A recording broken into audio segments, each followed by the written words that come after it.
IVM। भाई हम हिंदुस्तानियों को बतियाना बड़ा पसंद है। बंगाली में अड्डा, उड़िया में खोट्टी, कन्नड़ा में हरटे और हिंदी में पुलियाबाजी। इस कला के लिए हमारी हर भाषा में एक शब्द है। तो प्रणय और मैं तो अक्सर मिलकर पुलियाबाजी करते ही रहते हैं। हमने सोचा कि आपको भी इसमें शामिल कर लिया जाए। तो आइए प्रणय और सौरभ के साथ करते हैं पुलियाबाजी। हेलो सौरभ, कैसे हैं आप? बस प्रणय चल रही है, तुम बताओ। सौरभ, हम लोग ये रिकॉर्ड कर रहे हैं बजट के दिन, और बजट के दिन तो कई सारे नंबर फेंके जाते हैं हमारी ओर। बिल्कुल। आपने सुना ही होगा, ये कुछ दिन पहले लोग बोल रहे थे कि कैसे इस साल फिर से जीडीपी की दर शायद 11% होगी। तो पिछले साल कम थी, इस साल 11%। तो पहले 2-3 साल पहले तो 6% तक ही थी ना, तो अब ग्यारह बिल्कुल। प्रतिशत हो गई। बस समृद्ध हो गया भारत। हाँ, मतलब एकदम जबरदस्त डबल डिजिट ग्रोथ हो रही है। हाँ हाँ, ऐसे सुनाई में देता है तो। पर वो हाँ। लोग भूल जाते हैं कि कैसे बेस इफेक्ट होता है। और अब मतलब हम्म। हमारी पिछले साल तो इतनी कम थी जीडीपी, शायद 7% कम होगी, तो उसके ऊपर 11% है ना। तो बिल्कुल बिल्कुल, 100 से 80 जाएं और 80 से 90 आए तो 12% बढ़ जाते हैं, हाँ। लेकिन 100 से 90 पे ही हैं। हाँ बिल्कुल। तो ऐसी ही चीजें हैं सौरभ। आजकल हम लोगों ने एक एपिसोड भी किया था प्रतीक के साथ, ये नैरेटिव्स के ऊपर और कैसे हम्म। माहौल बनाया जाता है। तो अक्सर नंबर्स का प्रयोग करके भी बहुत सारे अलग अलग माहौल खड़े किए जा सकते हैं। तो अंक गणित की साक्षरता थोड़ी बहुत जरूरी हो गई है आजकल, और व्हाट्सएप पर भी भरे रहते हैं नंबर्स। हमको सीखने की जरूरत है ना कि कैसे इसका प्रयोग ठीक रूप से किया जाए। बिल्कुल बिल्कुल। और जिसको बोलते हैं ना, इतने सारे हमारे, हम जो शायद सोचना चाहते हैं वो जहां भी नंबर आते हैं ना, तो हमारी सोच जिसको बोलते हैं लड़खड़ा जाती है। तो बिल्कुल। उसके लिए हमको शायद थोड़े से एड्स की जरूरत पड़ती है, ताकि जरा हम सोच नंबर के सामने लड़खड़ाए ना। बिल्कुल। तो इसी इसी जद्दोजहद में आज हम लोग एक एपिसोड करते हैं कार्तिक के साथ।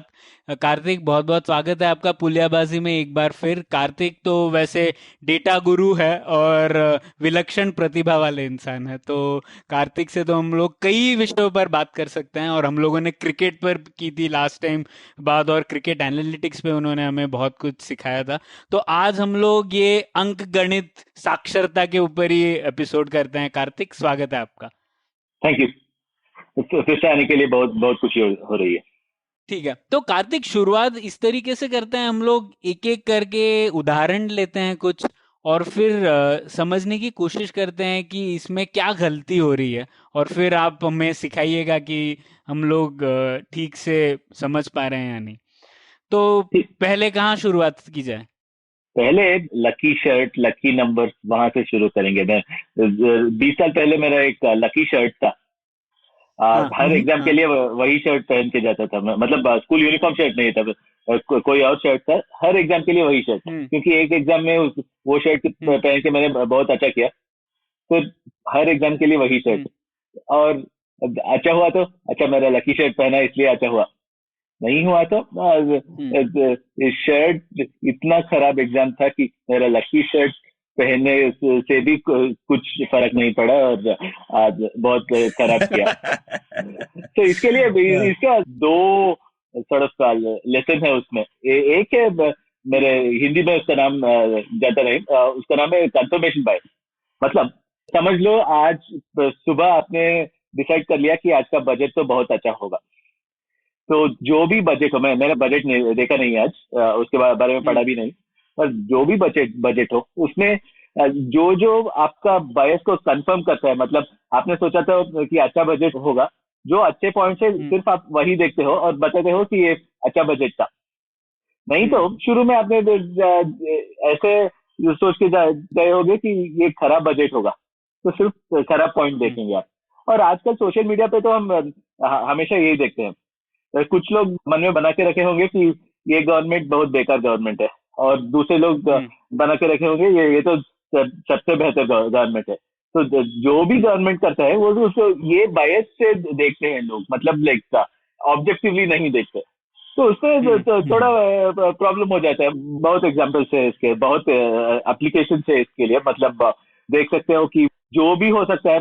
मतलब समझ लो कि कोई गवर्नमेंट गिर जाता है, सब लोग बोलते हैं मेरा पॉलिसीज फॉलो नहीं किया इसलिए गवर्नमेंट गिरा, मेरा पॉलिसी फॉलो करते होंगे तो मैजिकली गवर्नमेंट रह जाता। पर ऐसे और इलेक्शन के टाइम में देख सकते हैं, एग्जाम के टाइम पे देख सकते हैं, सब में कंफर्मेशन बायस है।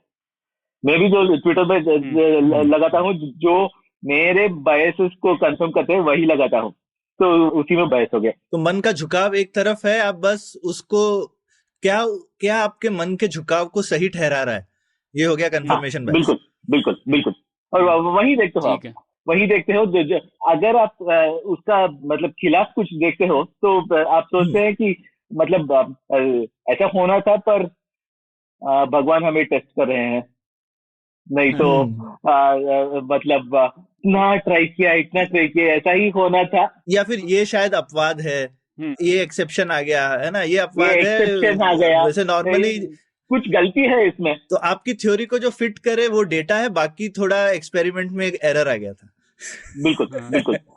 ये तो हाँ काफी आम बात है, और आजकल तो कंफर्मेशन बायस हर जगह देखने को मिलता है। तो पर ऐसे भी कुछ होता है ना कार्तिक, कि कई बार हम लोग सोचते हैं कि दो चीजें साथ में चल रही है तो एक दूसरे को कॉज कर रही है या एक दूसरे का कारण है, ऐसा भी लगता है ना। शायद इस एग्जाम्पल में भी ऐसा है, तो आपने कनेक्ट कर लिया है कि आपका ये शर्ट ही आपको अच्छे नंबर देगा। वही पहले बोला था कि इसमें दो लेसन है, एक था कंफर्मेशन बायस, दूसरा है मतलब इंग्लिश में बोलते हैं, उसका एक बहुत अच्छा XKCD कॉमिक है, उसका लिंक आप ये एपिसोड के नीचे डाल देना जब पब्लिश करते हो।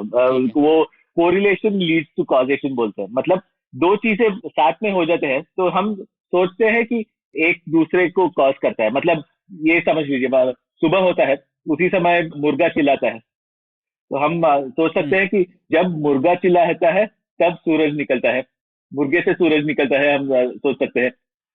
काफी सारा ये कोरिलेशन कॉजेशन वैसा ही बनता है, मतलब दो चीजें साथ में होने देखते हैं तो एक से दूसरा कॉज होता है, वो तो समझते हैं हम। और हो सकता है कभी कभी कोई तीसरा ही कारण हो, कभी कभी तीसरा कारण हो सकता है, वो ठीक है। कभी कभी सिर्फ रैंडम है, एक दो बार कोई कारण देखे हुए होंगे, कोई कारण नहीं है, बात थी बस, सिर्फ रैंडमली हो गया है। और मेरा एग्जाम का कोई तीसरा कारण नहीं है, मतलब शर्ट और एग्जाम परफॉर्मेंस में कोई रिलेशन ही नहीं है अभी जब देखता हूँ तो। और कोई तीसरा भी कारण नहीं है, मतलब सिर्फ दो एग्जाम में वो शर्ट पहन के गया, अच्छा किया और वो लकी शर्ट बन गया। कारण था शर्ट पहनने वाला। हाँ, वो हम भूल जाते हैं।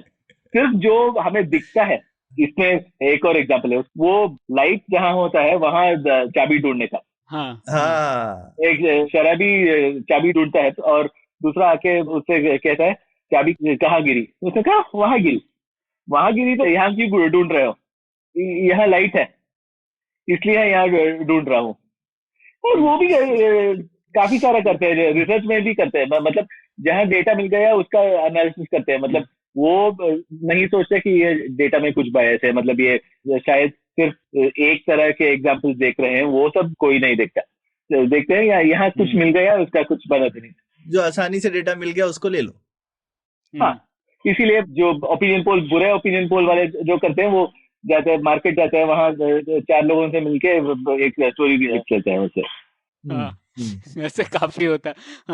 या फिर जैसे काफी सारे जर्नलिस्ट जो हैं, जिस एयरपोर्ट में जो टैक्सी में बैठते हैं उस टैक्सी ड्राइवर से बात करके पूरी स्टोरी लिख देते हैं, उसके बाद में उनका पूरा ट्रिप खत्म। मतलब एक ये मीम है कि टैक्सी ड्राइवर जर्नलिस्ट से ज्यादा पैसे मांगते हैं, क्योंकि वो उनको जहाँ लेते हैं उस सर्विस के अलावा स्टोरी भी देते हैं ना। ऐसा मैं ये पॉलिटिशियन को वोट दे रहा हूँ इसलिए वही जीतेगा, वो टैक्सी वाला बता देता है और जर्नलिस्ट वही लिख देता है, क्योंकि वो डेटा आसानी से मिल गया।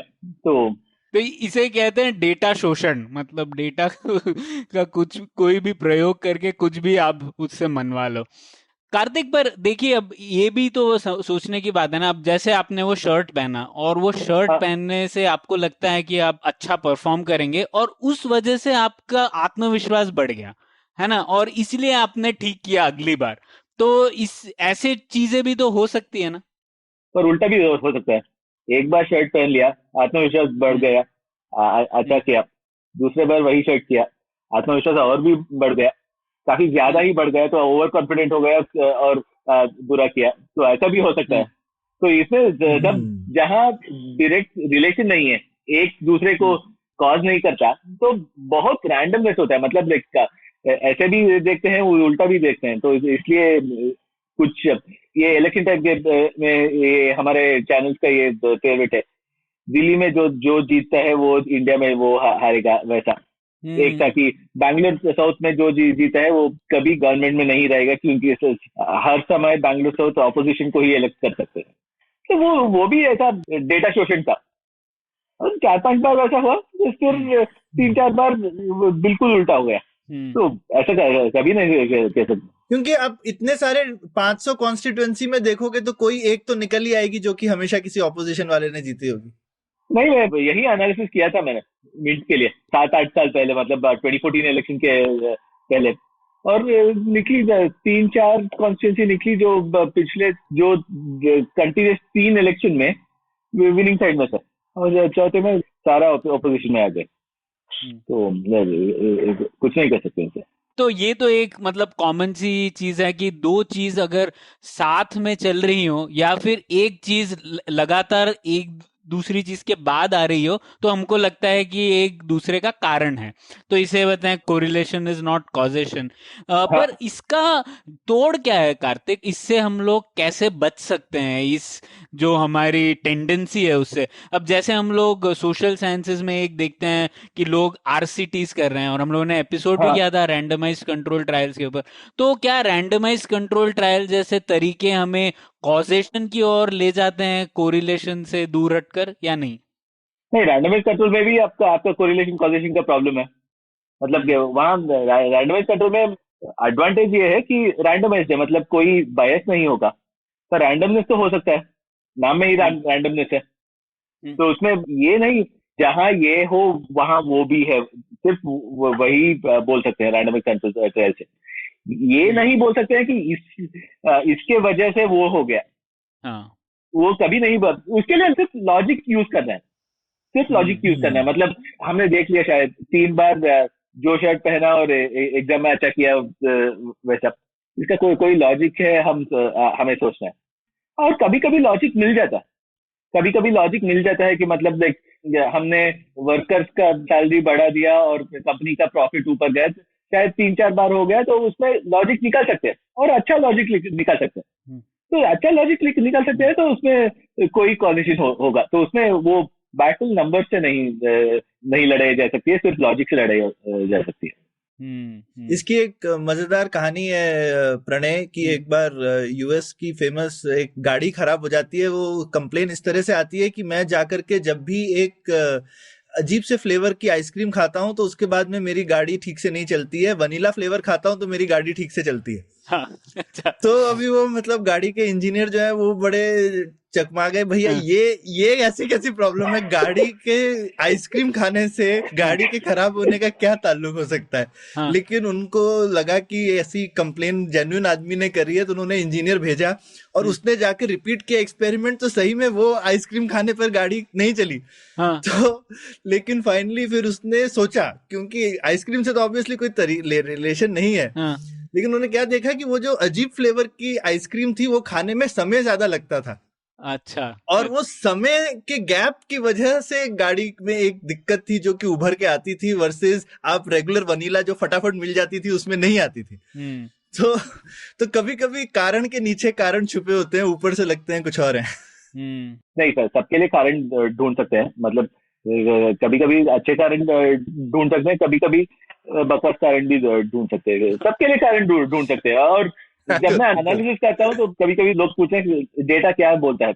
मैं बोलता हूँ आपको क्या चाहिए, डेटा क्या बोले आप बोल दीजिए, वो निकलता हूँ मैं। क्योंकि डेटा से मतलब एक बहुत अच्छा निकाल देंगे, डेटा से अब निकाला जा सकता है। मतलब एक बहुत अच्छा किताब है, उसका नाम है how to lie with statistics, 1954 का बुक है। मतलब अच्छा। जब कंप्यूटर भी नहीं थे, यूनिवर्सिटीज में भी कंप्यूटर्स नहीं थे 1954 में, तभी लिखा था ये किताब how to lie with statistics. इसमें यही बोला जा सकता है, मतलब डेटा से कैसे झूठ बोल सकते हैं। और हमारा डेटा सभी इसमें पंटर हो गए हैं। मतलब ये उनको पता है कि क्या डेटा लेके कैसे उसको स्पिन करके हमारे पार्टी को अच्छा दिखाया जाए और दिखा सकते दूसरी हैं। पार्टी को मतलब उनका पॉलिसी बेकार है वैसे दिखा सकते हैं। मतलब वो थोड़ा अकल है तो किसी भी डेटा से किसी भी स्टोरी बनाया जा सकता है।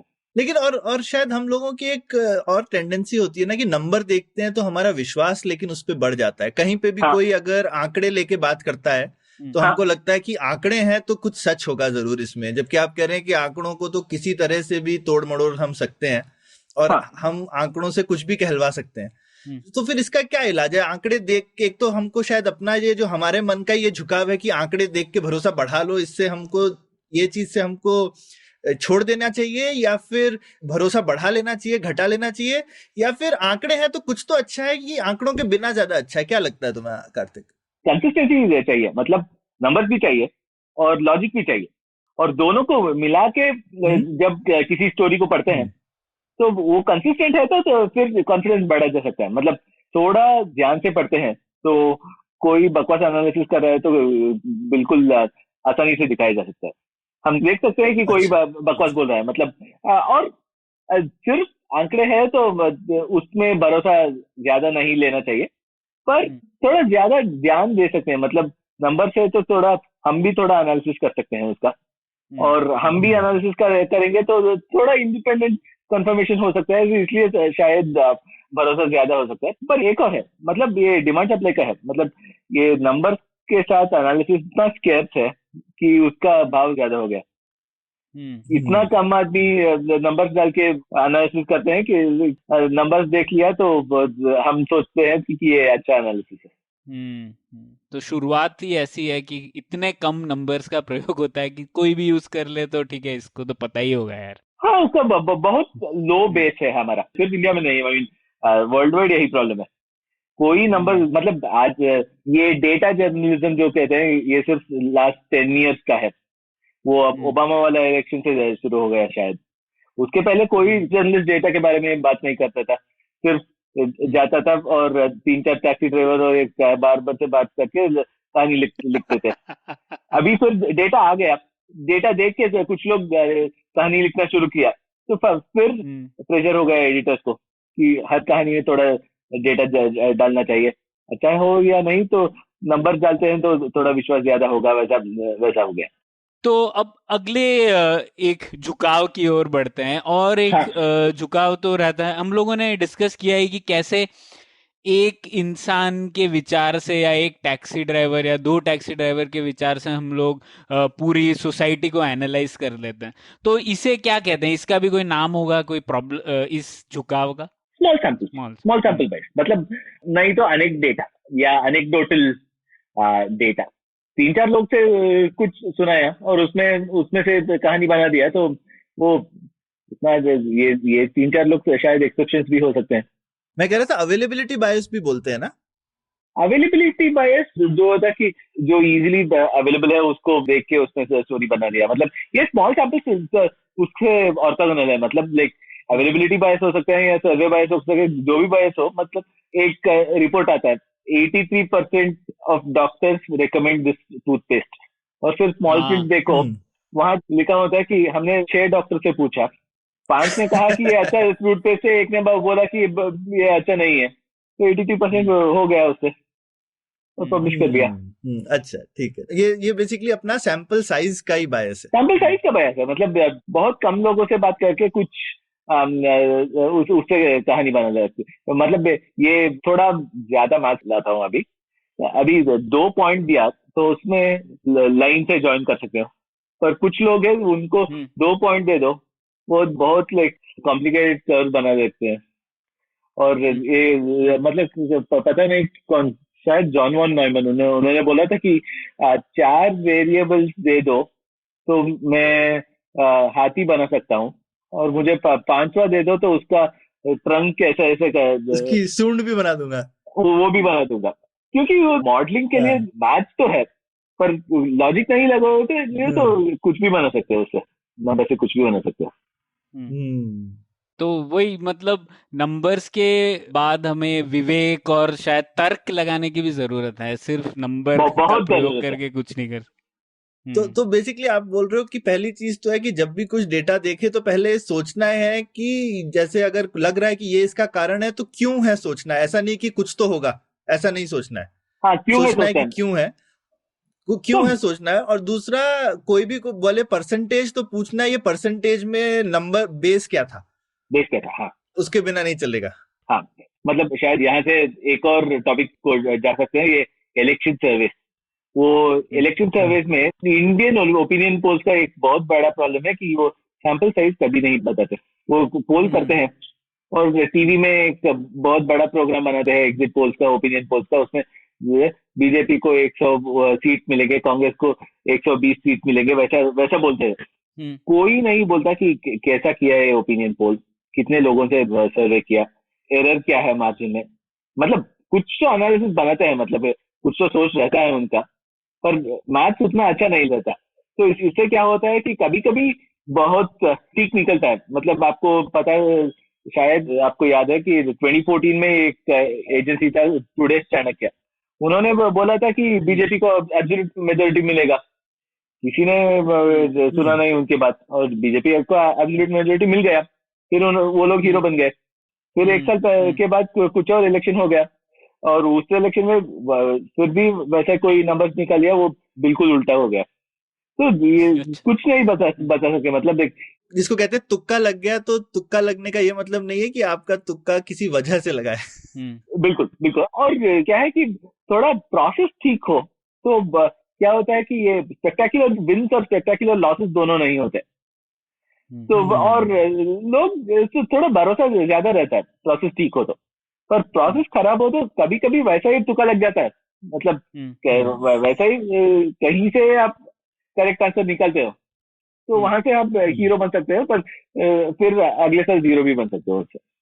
और इलेक्शन पोलिंग में दो स्टोरीज है अमेरिकन प्रेसिडेंशियल इलेक्शन से, इलेक्शन पोलिंग में दोनों का। इसमें इसको बोलते हैं सैम्पलिंग बायस। तो क्या हुआ कि 1936 में इलेक्शन हुआ एफडीआर का दूसरा इलेक्शन। उसमें एक मैगजीन का लिटरेरी डाइजेस्ट, उन्होंने क्या बोला कि बहुत बड़ा सर्वे कर लेंगे, कहीं टेलीफोन डायरेक्टरीज, ऑटोमोबाइल, कोई लिस्टिंग्स, वहां से शायद 1 करोड़ लोगों का एड्रेस निकाला और उनको पत्र लिखा कि किसको वोट कर रहे हो। वो 1 करोड़ से शायद 30 लाख लोग उसको रिप्लाई किया, और उन्होंने बोला कि ये रिपब्लिकन, पता नहीं भूल गए उसका नाम, वो जीत जाएगा।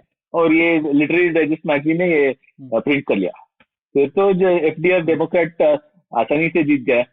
फिर थोड़ा एनालिसिस करने के बाद निकाला कि ये उसमें बायस है, क्योंकि नाम सारे ऑटोमोबाइल डीलरशिप, टेलीफोन डायरेक्टरी, ये सब तो उस 1930 में सिर्फ अमीर लोगों के साथ ये सब थी यूएस में। और अमीर लोग थोड़ा ज्यादा रिपब्लिकन को वोट दे सकते थे, तो इसलिए उनको लगा कि रिपब्लिकन जीत जाएंगे, और फिर डेमोक्रेट जीत गए। वैसा ही वही स्टोरी 12 साल के बाद रिपीट हो गया 1948 इलेक्शन में। उसका एक बहुत फेमस पिक्चर है, हैरी ट्रूमन, वो पहले एफडीआर का वाइस प्रेसिडेंट था, फिर एफडीआर के गुजरने के बाद वो प्रेसिडेंट बन गया।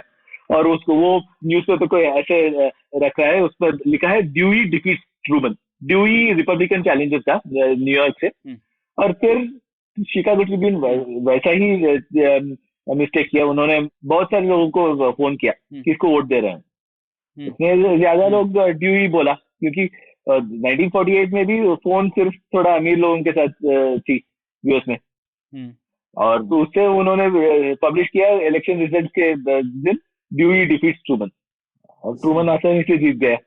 तो कहीं से वो ट्रेन से निकल रहा है और वो पेपर को ऐसा हाथ में रख के जैसा आजकल लोग अपनी वेबसाइट पे सर्वे करते हैं, एक ये सेम मिस्टेक है जो आजकल लोग अपनी वेबसाइट पे सर्वे करते हैं। तो वो वेबसाइट पे जो सर्वे करते हैं तो उसका भी सेम ही प्रॉब्लम है। वेबसाइट का एक और लेवल बायस है कि एक बायस है कि वेबसाइट जो देखते हैं उसमें बायस है। दूसरा, मेरा वेबसाइट में मेरे दोस्त ज्यादा आते हैं, तो वो मेरे दोस्तों का सर्वे हो गया, जनरल सर्वे नहीं हुआ। वेबसाइट सर्वे और ट्विटर पोल बनाते हैं, वो भी ऐसा मेरे दोस्तों का पोल हो गया, जनरल पोल नहीं है वो। और उसमें हमेशा बायस होता है उसमें। तो मतलब थोड़ा सोचते हैं तो मतलब अच्छा सर्वे कर सकते हैं, पर उसके लिए थोड़ा जितना बजट है हमारे चैनल्स के साथ उससे थोड़ा ज्यादा चाहिए उसके लिए अच्छे तरह से करने के लिए। और मुझे लगता है ऐसा नहीं है कि सब लोग बिना सोचे समझे करते हैं कार्तिक, कुछ कुछ चैनल भी बटे हुए हैं ना। हाँ, तो चैनल चैनल बटे जो हुए है वो कुछ एक पार्टी के फैन ही देख रहे हैं। अब हाँ आप उनको बुरी न्यूज थोड़ी सुनाना चाहते हैं। एनीवे अगर इलेक्शन हार गए तो उसके बाद गम ही खानी ही है। हाँ। इलेक्शन जीतने से पहले तो सब मिलके पार्टी कर लेते हैं ना कि भाई अब जीतने वाले हैं, चलो। तो मेरा ख्याल है इसमें कि जो सर्वे बनाते हैं उसका सिर्फ टॉप लाइन रिजल्ट हम जनरल पब्लिक को बोलते हैं, क्योंकि सर्वे जब करते हैं तो शायद 20-25 क्वेश्चंस पूछते हैं। आपका ये इन्फ्लेशन का क्या ख्याल है, आपका कम्युनिज्म के बारे में क्या सोचते हैं, फार्मर्स के बारे में क्या सोचते हैं, वो 20-25 क्वेश्चन पूछते हैं और उसके बाद एक क्वेश्चन पूछते हैं कि किसको वोट देंगे। तो हमें सिर्फ उसका जवाब देते हैं, मतलब जनरल पब्लिक को। इसका 2 स्टोरीज है, एक है वो एक्स मिनिस्टर वाला, वो उसको हम बाद में आते हैं। पर मेरा ख्याल यह है कि सर्विस में 20-25 सवाल होते हैं, तो कुछ स्टेटिस्टिक्स आता है टीवी में, मतलब मोस्ट पॉपुलर प्राइम मिनिस्टर, मतलब 30% ऑफ द पीपल को नरेंद्र मोदी प्राइम मिनिस्टर चाहिए और 20% को राहुल गांधी चाहिए, वैसा वो सब बोलते हैं। पर मुझे क्या इंफॉर्मेशन इंटरेस्टिंग है कि उसका कोरिलेशन, जो लोग सोचते हैं कि ये मोदी सबसे बेहतर प्राइम मिनिस्टर है, वो इन्फ्लेशन के बारे में क्या सोचते हैं, वो प्राइवेटाइजेशन में के बारे में क्या, वो सवाल के जवाब ये कोरिलेशन में जो होते हैं उसका वैल्यू पार्टीज के लिए बहुत ज्यादा है। और पार्टीज के इंटरेस्ट में है कि ये सर्वे ठीक से करे और बायस नहीं हो, क्योंकि शायद मैं 6-7 साल से इंतजार कर रहा हूँ कि कोई मुझे ऐसे सर्वे का रॉ डेटा दे दे तो मैं उसको देख के ये एनालिसिस खुद कर सकूं कि आज किसी के लिए कर दूं, पर मुझे वो डेटा नहीं मिली है। मैं होप करता हूं कि जब भी कोई सर्वे करता है तो किसी पार्टी उसको वो सर्वे की रॉ डेटा खरीद लेती है और उसका एनालिसिस करके थोड़ा पॉलिसीज करती है, मतलब क्योंकि उसमें इंफॉर्मेशन तो बहुत ज्यादा है इसलिए। और वो इंफॉर्मेशन आप देखते हैं तो हर सर्वेयर का इंसेंटिव है कि सर्वे करें, क्योंकि सर्वे ठीक से करते हैं तो टीवी चैनल से जो पैसा मिलता है वो सिर्फ थोड़ा पैसा है, मतलब ज्यादा पैसा ये डेटा पॉलिटिकल पार्टीज को बेच के ज्यादा पैसे बना सकते हैं। पैसा बनाते हैं कि नहीं वो मैं नहीं जानता, पर यदि मैं ये सर्वे करता तो ऐसा मॉनिटर करने के लिए ट्राई करता हूँ। और दूसरा एग्जांपल है इसमें, वो हमारा एक्स मिनिस्टर वाला, उसको बोलते हैं लीडिंग क्वेश्चन, कि पहले 4-5 क्वेश्चन पूछ लो और उससे मतलब हर आदमी को क्या है कि कंसिस्टेंटली आंसर करने का मन करता है, और पहले 4-5 क्वेश्चन का जो आंसर करता है वैसा ही छठे क्वेश्चन का आंसर करते हैं, और उसी आदमी से दूसरे क्वेश्चन पूछ के आप बिल्कुल कॉन्ट्रडिक्टरी आंसर्स निकाल सकते हैं। हाँ बिल्कुल। तो सौरभ इसका एक उदाहरण लेते हैं, ठीक है? तो आपने सुना ही होगा ये 1 रैंक 1 पेंशन चल रहा है, बहुत कुछ, मतलब वो पेंशन बढ़ाने की बात है हमारे सैनिकों की, ठीक है? तो अब मैं आपसे सवाल पूछ दूंगा, 3 सवाल 2 अलग तरीके से, ठीक है? तो आपको लगता है सौरभ कि चीन भारत को बहुत धमका रहा है बॉर्डर पर? हाँ। और आपको लगता है कि भारत को एकदम मुंह तोड़ जवाब देना चाहिए? बिल्कुल। और आपको लगता है कि हमारी आर्मी बहुत इम्पोर्टेंट है चीन से बचाने के लिए हमें? बिल्कुल। तो आपको लगता नहीं है कि हमारे जो सैनिक हैं जो 24 घंटे चीन से लड़ रहे हैं, उन्हें रिटायरमेंट होने के बाद कम से कम अच्छी पेंशन तो मिलनी चाहिए? हाँ बिल्कुल मिलनी चाहिए। तो ओआरओपी होनी चाहिए कि नहीं होनी चाहिए? ओआरओपी होनी चाहिए फिर तो। ठीक है, तो अब आपने कहा ओआरओपी होनी चाहिए, अब दूसरे तरीके से आते हैं। आपकी कंपनी में सौरभ आपको पेंशन मिलती है? मेरे को हाँ बिल्कुल मिलती है। आप खुद पे कर रहे हैं, आपको पेंशन सरकार देती है? नहीं, मैं कंट्रीब्यूट करता हूँ और वही पैसा फाइनली मेरे को पेंशन में मिलेगा जितना मैं कंट्रीब्यूट करूंगा। ठीक है, तो आप खुद की पेंशन आप खुद कंट्रीब्यूट कर रहे हैं, है ना? ठीक है, बिल्कुल। तो अच्छा, आपको पता है क्या कि आपको अगर सरकार को किसी सैनिक को पेंशन देनी है तो उसके लिए आपका टैक्स थोड़ा सा बढ़ जाएगा, 8-10%, और वो बढ़ते ही रहेगा क्योंकि ओआरओपी तो बढ़ते ही रहेगा आगे आते हुए, जैसे जैसे इन्फ्लेशन और महंगाई की दर बढ़ेगी। तो अगर आपके टैक्स का बढ़ाया जाए ओआरओपी या पेंशन देने के लिए, आप राजी होंगे क्या?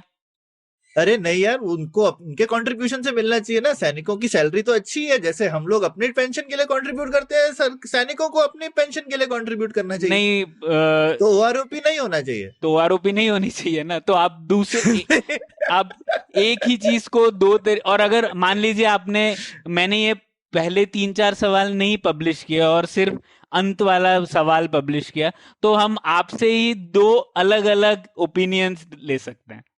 तो ये हो गया लीडिंग क्वेश्चन, है बिल्कुल ना? बिल्कुल ले सकते हैं। बढ़िया था ये। ठीक है। तो वैसे कार्तिक, इससे एक और बात भी जुड़ी है। जैसे मैंने जब सौरभ से पूछा सैनिकों के बारे में और थोड़ा मैंने इमोशनल टाइप की चीजें पूछी, तो एक वो सोशल डिजायरेबिलिटी बायस हो जाता है ना। मतलब लोग हमेशा हाँ चाहते हैं कि वो अच्छे दिखें और वो ऐसे दरिंदगी वाले जैसे नहीं सामने आए। हाँ, ये कॉन्सेप्ट है। एक जॉर्ज मेसन यूनिवर्सिटी का एक प्रोफेसर है, ब्रायन कैप्लन, तो उसका हम्म, बहुत अच्छा वाला ब्लॉग लिखता है वो। तो उसमें लिखा हाँ, है ये सोशल डिजायरेबिलिटी बायस। जब किसी से हम्म, कुछ क्वेश्चन, इसमें ट्विटर में दिखता है ये, लोग इसको वर्च्यू सिग्नलिंग बोलते हैं। मतलब मैं जो लिखता हूँ कि मैं अच्छा दिखूं, हम्म, लोग देखना चाहिए कि मैं बहुत अच्छा आदमी हूँ, वो मैं सोच के हम्म, लिखता हूँ। मैं ये नहीं लिखता हम्म, कि जो मैं मन में सोचता हूँ। हम्म, तो और सर्विस में, मतलब जो आपको इंटरव्यू करने के लिए आता है वो आपको पता नहीं, पर फिर भी आपको थोड़ा इम्प्रेशन बनाने की चीज होती है। तो आपको लगता हम्म, है कि थोड़ा मैं इसके सामने नीचा नहीं लगना चाहिए, इसलिए मैं अच्छा जवाब दे। देना तो चाहिए। फिर लोग पूछते हैं गरीबी हटाना चाहिए कि नहीं, तो सब बोलते हैं हम्म, हाँ बिल्कुल हटाना चाहिए। और फिर हम्म, जैसे प्रणय आपने पूछा कि ये ओआरओपी के क्वेश्चन में गरीबी हटाने के लिए आप परसेंट एक्स्ट्रा टैक्स दे सकें, सब बोलते हैं नहीं। तो ऐसे मतलब लाइक सब लोग ये बोलते हैं कि लोग मेरे बारे में अच्छा सोचे। ये तो बड़ी दिलचस्प बात थी। ठीक है, और कुछ चीजें ऐसे सर्वे में कार्तिक? सर्वे में तो सारे ऐसे काफी सारे चीजें हैं। मतलब आप सोशल डिजायरेबिलिटी बायस, हमें वो एक है सिलेक्शन बायस, सैम्पलिंग बायस जो हमने पहले उसके बारे में बोला, वो ट्रूमन वाला इलेक्शन, उसमें क्या है कि वो हम्म, ओपिनियन पोल करते हैं और उसमें कुछ गलती से एक हम्म, टाइप के लोगों का ज्यादा सैंपल कर लेते हैं। सिलेक्शन बायस ऐसा हम्म, होता है, मतलब आप कहीं से ये मान लो कि आप ओपिनियन पोल कर रहे हैं और हम्म, लेट्स से आप कोशिश जैसे रेस्टोरेंट में जाके करते हो। कोशिश का हम्म, उतना एक एक टाइप के लोग जाते हैं वहाँ, और वहां जाके हम्म, सर्वे किया तो उसमें बायस हो गया। मतलब ये सिलेक्शन बायस सैम्पलिंग बायस थोड़ा भाई भाई है, मतलब थोड़ा रिलेटेड है वो। मतलब कि जो आसानी से मिल जाए उससे उसको सर्वे किया और वहां हम्म, से कुछ बकवास आंसर आ गया। पर आपको ये नहीं लगता कि वो बकवास है, क्योंकि आपने सोचे हुए होंगे कि ये बहुत अच्छा सर्वे किया है, आपने साइंटिफिक सर्वे किया है। पर ये एक थी, मैंने इसके बारे में लिखा है मिंट 3-4 साल पहले। एक ऑर्गेनाइजेशन थी इंस्टा मनी, मिंट में उनके सर्वे आते थे, तो वो लोग सर्वे करते थे और उसका इंटरप्रिटेशन में लिखता था। वो क्या करते थे कि आईवीआर से सर्वे करते थे, मतलब रैंडम अच्छा, डायल करते थे। मतलब जो भी 10 रैंडम डिजिट निकाल के वो फोन किया और आपने हम्म, फोन उठाया कि तो आईवीआर से पूछते क्वेश्चन किसको वोट दोगे, और ऐसे 1000 लोगों से पूछते हैं और कुछ सर्वे का रिजल्ट पेपर में छपा देते हैं। उसमें तो हम्म, एक बार एक दिल्ली में कुछ इलेक्शन हुआ था, उसमें उन्होंने बोला कि शायद 60 या 70% लोग बीजेपी को वोट देंगे। वो इलेक्शन हम्म, में आम आदमी पार्टी को 70 में से शायद 66 सीट मिल गए। और 67 हम्म, सीट, हाँ हाँ, 67 सीट हाँ हाँ, मिला था हाँ जब। हाँ हाँ, तो 67 सीट मिल गया, बीजेपी को 3 सीट मिला। क्योंकि हाँ, ये नहीं सोचा हम्म, उन्होंने कि लोग जो आईवीआर सर्वे को रिस्पॉन्ड करते हैं एक टाइप के लोग हैं। हम्म, मतलब हम और आप, कोई आईवीआर का फोन आया तो वही काट देते हैं, हाँ, उसका डेटा तो गया। मतलब हम्म, कोई छपता नहीं।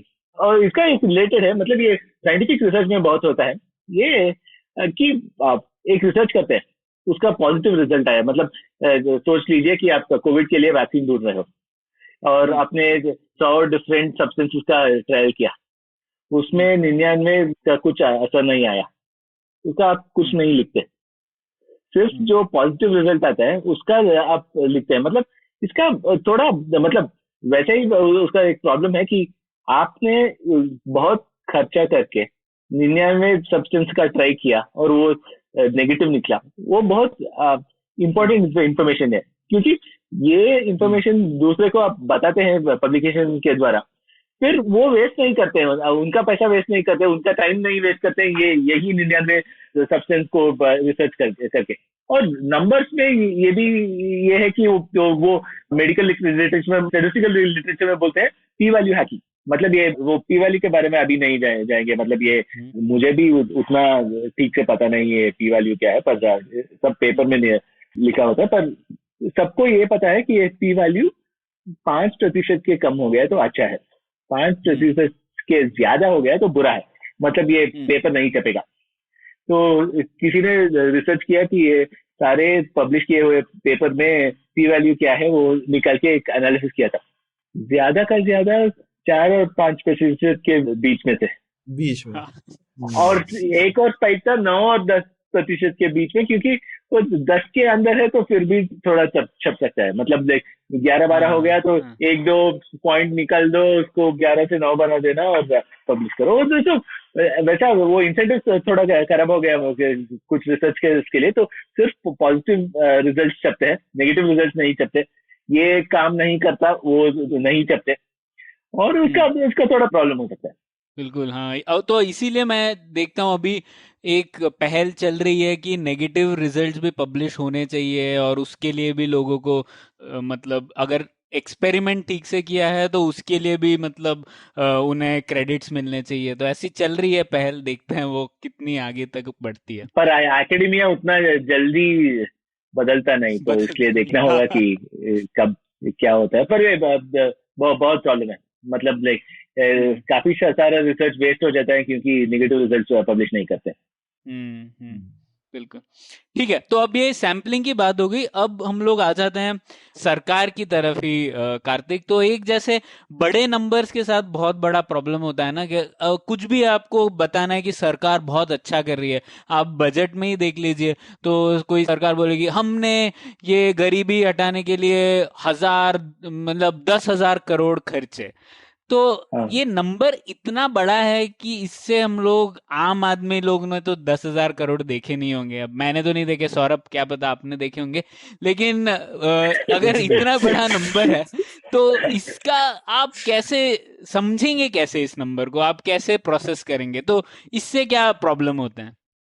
इसका प्रॉब्लम होता है कि हम बहुत कहानियां बना सकती हैं, मतलब 10,000 करोड़ बड़ा नंबर जैसा दिखता है तो उसमें कहानी बना सकते हैं, और उल्टा कहानी भी बना सकते हैं। मतलब शायद 10 साल पहले, मतलब ये यूपीए के टाइम में हुआ था शायद, ये वो एक कोई पॉवर्टी लाइन, मतलब गरीबी की लाइन जो थी, जितने इनकम से के अंदर जो है वो लोग गरीब है वो बनते हैं ना, वो उसको रिवाइज किया गवर्नमेंट ने, उसको रिवाइज किया, वो आया कि कुछ महीने के लिए 4-5 हजार रुपए 4 या 5 लोगों की फैमिली को महीने के लिए 4-5 हजार के कम आती है तो वो गरीब है। तो वैसे आप बोलते हैं तो बहुत रीजनेबल है, मतलब देखो एक फैमिली को 5 हजार आती है तो वो आप सोचते हैं कि उतना भी गरीब नहीं है वो लोग, उतना थोड़ा बेसिक तो पैसा है उनके पास।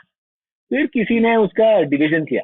रिसेंटली मैंने कहीं सुना कि ये मशीन लर्निंग जो है उसमें बहुत अत्युत्तम तरीका जो है वो डिवीजन है, मतलब डिवीजन से जितना कहानियां बना जा सकती है वो किसी अलग तरीके से उतना कहानी नहीं बना सकते। मतलब ये किसी ने डिवीजन कर लिया, एक फैमिली को 5 लोगों के लिए 30 दिन के लिए 4 या 5 हजार रुपए, पता नहीं वो भूल गया, मिलता है। तो फाइनली वो जो 32 रुपए पर प्रतिदिन आ गया, 32 रुपए पर पर्सन पर डे, फिर आउटरीच हो गया।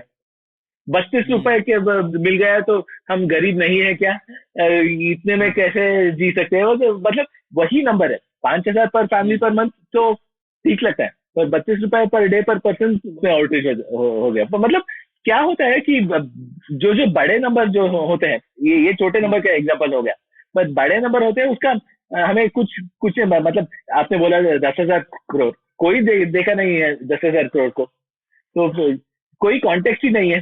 तो इसमें क्या है कि इसीलिए कुछ लोग क्या बनाते हैं, ये गवर्नमेंट टोटल में इतना खर्चा करती है, उसमें 10,000 करोड़ इतना परसेंटेज है, या आप ये करते हैं कि एजुकेशन के लिए इतना बजट है, हेल्थ के लिए इतना बजट है और गरीबी हटाने के लिए इतना बजट है, ये ठीक है कि नहीं? मतलब आपका, मैंने बोला ना, आपका जो ओपिनियन है डेटा से वही ओपिनियन को सपोर्ट कर सकते हैं।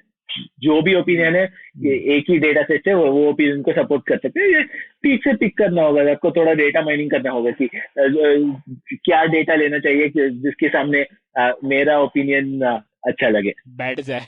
प्रणय, आज के बजट में तो एक नया भी टेक्निक है ना कि 60,000 करोड़ 6 साल में खर्च करेंगे। हाँ हाँ, ये भी है कि भाई बड़ा बड़ा नंबर, अब उसको 6 साल में क्यों बोल देते, 1 लाख करोड़ 10 साल में करेंगे, हाँ। ऐसा बोल सकते। नहीं, वो टेक्निक तो अमेरिकन स्पोर्ट्स से शुरू किया। वो बोलते हैं कि अच्छा, माइकल जॉर्डन ने नया कॉन्ट्रैक्ट साइन किया $5 मिलियन के लिए ओवर 5 ईयर्स। हाँ, वो बहुत स्टैंडर्ड है अमेरिकन स्पोर्ट में, तो वो बहुत स्टैंडर्ड है। वहां से यहाँ सारा चीज यहाँ पर आ गया। आलू टमाटर जैसे ये भी अमेरिका से यहाँ आ गया। उसका एक और तरीका है, जैसे कार्तिक हम लोग देखते हैं, लोग आपने लिखा भी था इसके बारे में, जैसे न्यूज में आता है कि विश्व के 1/3 गरीब लोग भारत में हैं। हाँ। तो इसमें भी कुछ प्रॉब्लम है ना? प्रॉब्लम है, विश्व के 1/6 लोग भारत में है, हिंदुस्तान में है या नहीं? हाँ, और 1/3 लोग गरीब है। तो गरीबी का रेट इंडिया में दुगनी है compare to the rest of the world, बाकी जगहों से। तो वैसे आप बताते हैं तो आपका कुछ इम्पैक्ट नहीं होता, फिर भी आपका क्या एजेंडा है वहां से आता है। मतलब ये शायद ये ऑक्सफैम का रिपोर्ट है, और ऑक्सफैम एक चैरिटी है, पॉवर्टी का चैरिटी है, और उनको चाहिए कि गरीबी ज्यादा दिखाई गई तो उनका वो लोगों से ज्यादा पैसे मांग सकते हैं, डोनेशन ज्यादा मिलेगा। तो इसीलिए वैसे बोलते हैं। पर ये लेट्स रूलिंग पार्टी है, रूलिंग पार्टी का इंसेंटिव है कि गरीबी को इतना कम चाहिए वैसा दिखाना है, तो क्योंकि उनको इंडिया शाइनिंग जैसे मैसेज दिखाना है ना, मतलब इसलिए वो दूसरे तरफ से उसी नंबर को, मतलब नंबर वही होता है जैसे आप कॉन्टेक्स्ट में लगाते हो। और ये बड़े बड़े नंबर में ये प्रॉब्लम है कि हमने अभी बोला कि किसी को पता नहीं है कि 10,000 करोड़ कितने हैं, 100,000 करोड़ कितना है, मतलब किसी का मन में उतना प्रोसेस करने का शक्ति नहीं है, इसलिए गवर्नमेंट ये सब डालती है, और लाइक एनालिस्ट भी उनका बायस जो होता है वैसे एनालाइज करते हैं। तो इसको प्रणय क्या तरीका है, कोई गवर्नमेंट जब भी कोई नंबर बोलती है किसी पॉलिसी के लिए, तुम तो बहुत सारे बजट भी देखते हो, तो कोई इसका कुछ थंब रूल टाइप है क्या? कोई नंबर देख करके कुछ पकड़ सकते हैं ये 1,000 करोड़ का क्या मतलब, किस तरह से समझ सकते हैं कि भाई ये क्या होता है 10,000 करोड़? हाँ, तो जैसे कार्तिक भी बताएंगे, पर किसी भी बड़े नंबर को किसी और बड़े नंबर के कंटेक्स्ट में देखें तो शायद सेंस बनेगा। तो जैसे आप अगर 10,000 करोड़ कहने की बजाय अगर आप कहें कि ये सरकार के टोटल बजट का इतना हिस्सा है, तो आप कहें कि 10,000 करोड़ सरकार का 2% बजट का हिस्सा है, जैसे अगर आपने कहा, तो आप एक समझ पाएंगे कि ठीक है, सरकार ने 100 रुपए में से सिर्फ 2 रुपए दिए हैं इस क्षेत्र में। तो इस तरीके से आप प्रपोर्शन दे दे, तो शायद सरकार के आंकड़ों में या तो आप प्रपोर्शन ऑफ जीडीपी लें या तो फिर प्रपोर्शन ऑफ टोटल सरकार का एक्सपेंस का लें, तो आप ज्यादा बेहतर तरीके से बता सकते हैं। कार्तिक, ये ठीक है ना? या फिर अगर कुछ ये हेल्थ या एजुकेशन रिलेटेड हो जहां लोगों पे पैसा खर्च हो रहा है, तो आप देख सकते हैं ये कुछ 80 रुपए पर पर्सन हो गया। तो आपको फिर सब लगेगा कि ये पर पर्सन 80 रुपए जो है ये ठीक लग रहा है कि नहीं। अगर आप हेल्थ पे खर्च कर रहे हैं, मतलब कोई ऐसा छोटा अमाउंट भी नहीं है, लेकिन इंफ्रास्ट्रक्चर पे हो रहा है तो अलग बात है, क्योंकि वो पर पर्सन एक्सपेंस नहीं है। लेकिन अगर कभी पर पर्सन एक्सपेंस हो रहा है तो 80-100 रुपए पर पर्सन हुआ, लगभग 13,000 करोड़, 130 करोड़ पॉपुलेशन है हमारी।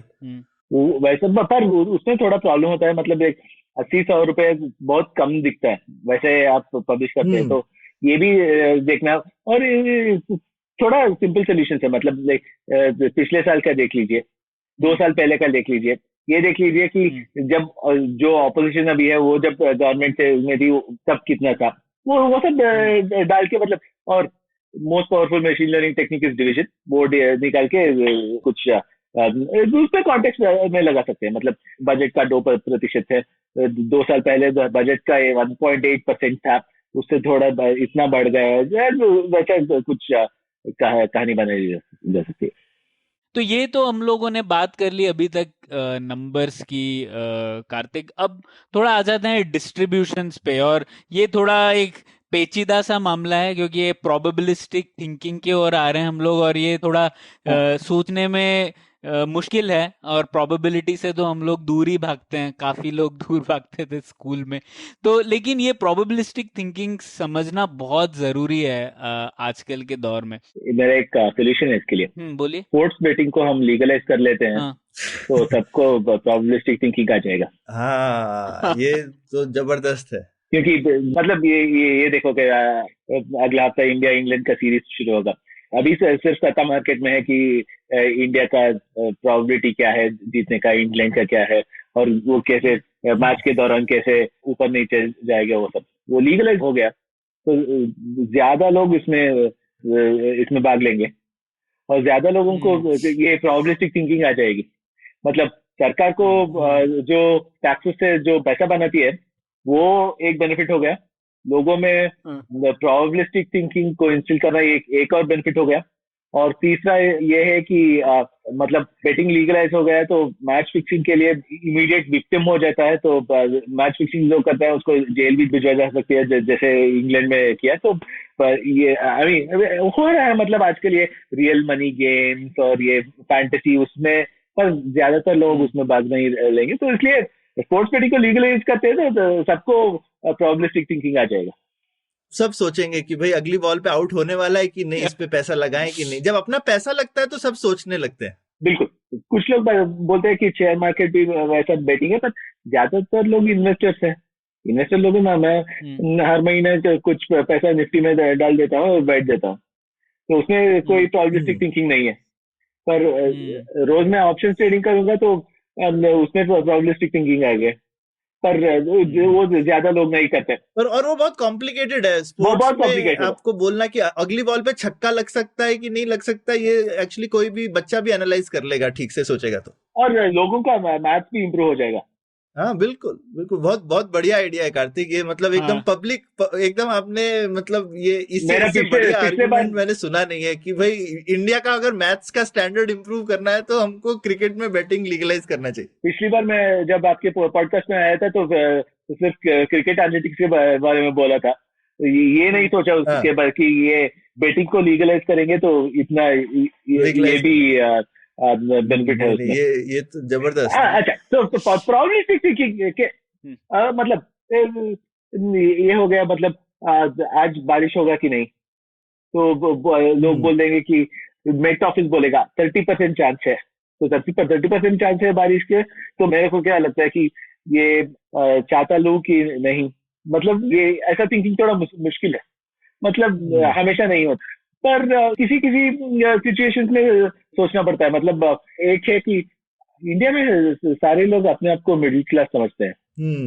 पता नहीं कितने जितना पैसा, मतलब रिसेंटली 1-2 साल पहले एक एनालिसिस किया था मैंने, उससे बोला कि आप शायद साल में 20 लाख रुपए बनाते हो तो आप 1% है इनकम, मतलब आप टॉप 1% बाई इनकम में हो।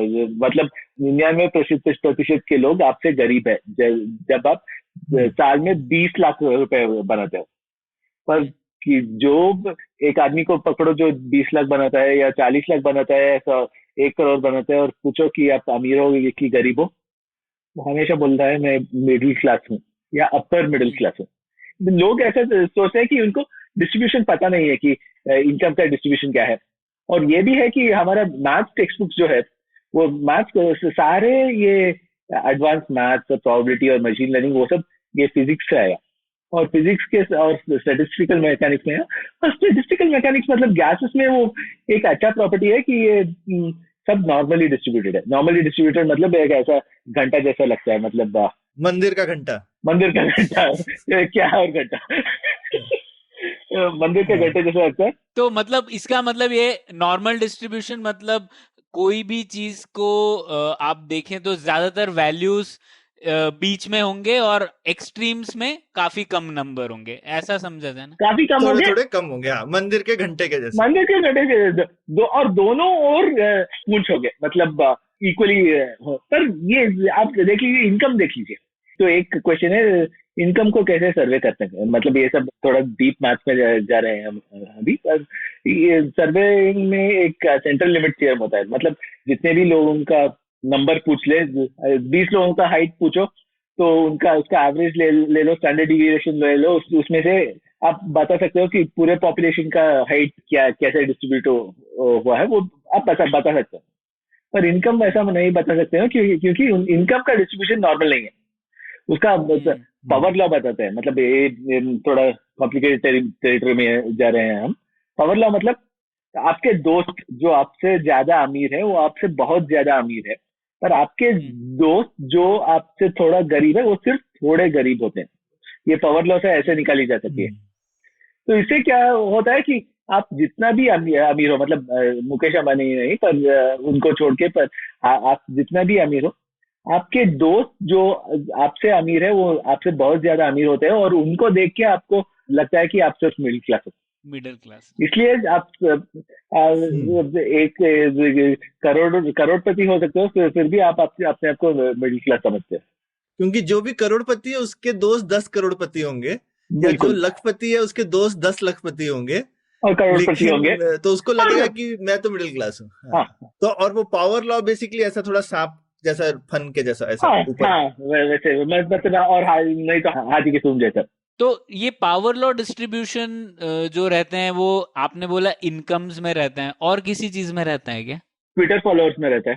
तो आप देख लीजिए कि सोशल मीडिया में वो है, वो उसको सोशल मीडिया के बारे में काफी सारा रिसर्च है, वो फेसबुक ट्विटर आने से पहले की रिसर्च है उसमें, कि स्केल फ्री नेटवर्क बताते हैं उसको, मतलब आप किसको फॉलो करोगे, तो आपने ट्विटर ज्वाइन किया, किसको फॉलो करोगे, आप पहले अपने दोस्तों को फॉलो करेंगे, फिर वो जो रीट्वीट करते हैं उनको देखते हैं, जो अभी से पॉपुलर अकाउंट्स है उनका रीट्वीट ज्यादा होता है, तो आप उनको ज्यादा देखते हो, तो ज्यादा प्रोबेबिलिटी है कि आप उनको फॉलो करो। तो जो मतलब अमीर जो है वो ज्यादा अमीर हो जाता है, मतलब ये क्या बिब्लिकल सेइंग है वो, जो अभी मन में नहीं आ रहा है, मतलब पर और जिनका अभी 10,000 लाखों फॉलोअर्स है उनका ज्यादा होता है।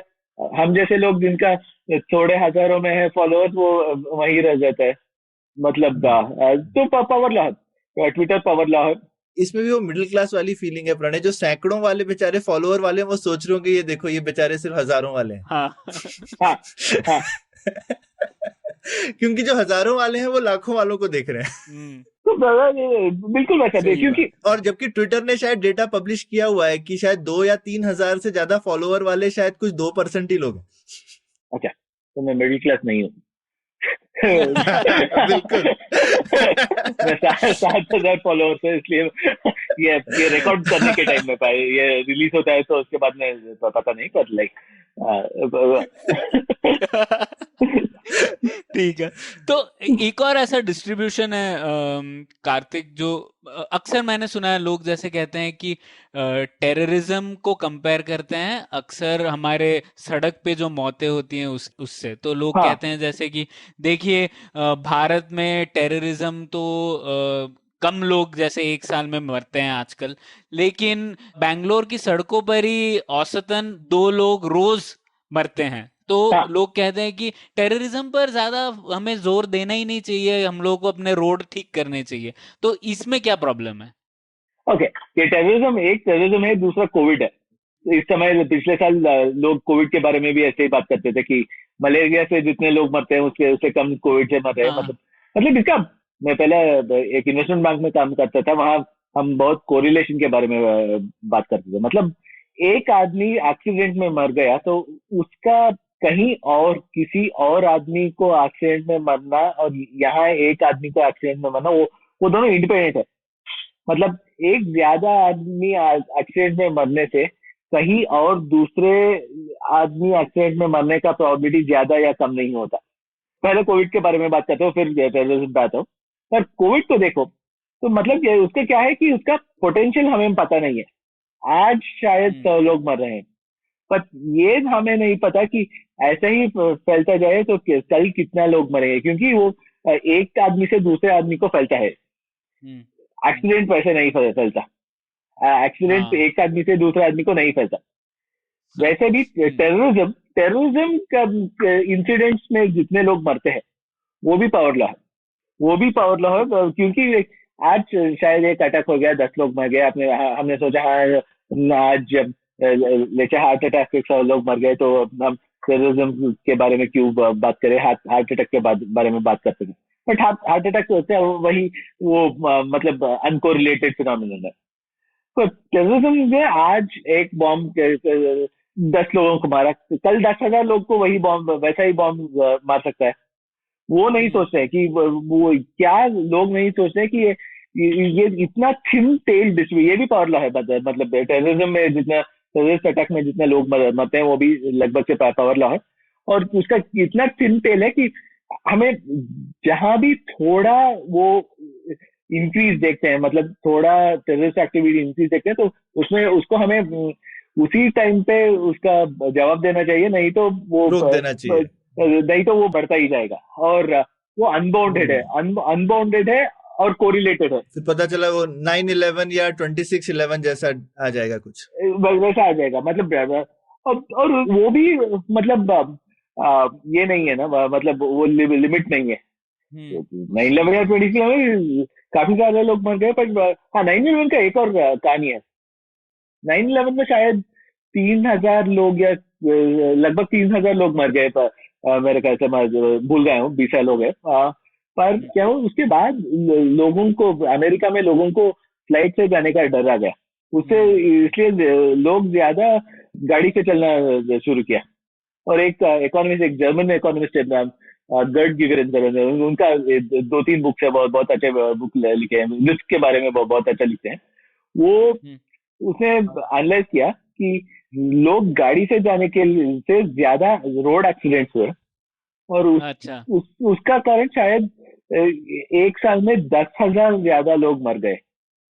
अरे बाप। मतलब टेररिज्म का एक और मतलब टेररिज्म का इम्पैक्ट जितने लोग मरते हैं उसमें नहीं, पर जितना इम्पैक्ट होता है उसमें, मतलब जितना लोग डरते हैं, इसलिए टेररिज्म कहते हैं।